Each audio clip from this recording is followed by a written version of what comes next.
আসসালামু আলাইকুম নিংলাম।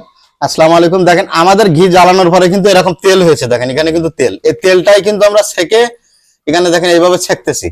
তো আনব অর্গানিক ফুডস যেটা করে সবকিছুই কিন্তু আপনাদেরকে দেখায় করে। আমরা কিন্তু মানে একেবারে অথেন্টিক যে গাওয়া ঘিটা সেটাই কিন্তু আপনাদেরকে সবসময় দেওয়ার চেষ্টা করি।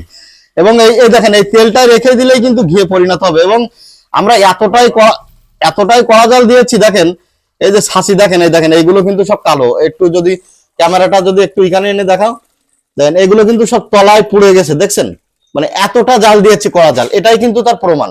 সো আমরা যেটা বলি সেটাই করার চেষ্টা করি। আর আমাদের ঘিটা আপনারা যারা খেয়েছেন তারা তো জানেন, যারা খান নাই পরখ করে দেখবেন, ইনশাল্লাহ খুবই ভালো কোয়ালিটি সম্পন্ন ঘি পাবেন, আপনাদের পছন্দ মতো ঘি পাবেন, যেটা আপনারা সবসময় পছন্দ করেন, কাস্টমাররা যেটা পছন্দ করে, যে ঘ্রাণযুক্ত গাওয়া ঘি, দানাদার গাওয়া ঘি, সেটা কিন্তু আমাদের ঘিতে পাবেন।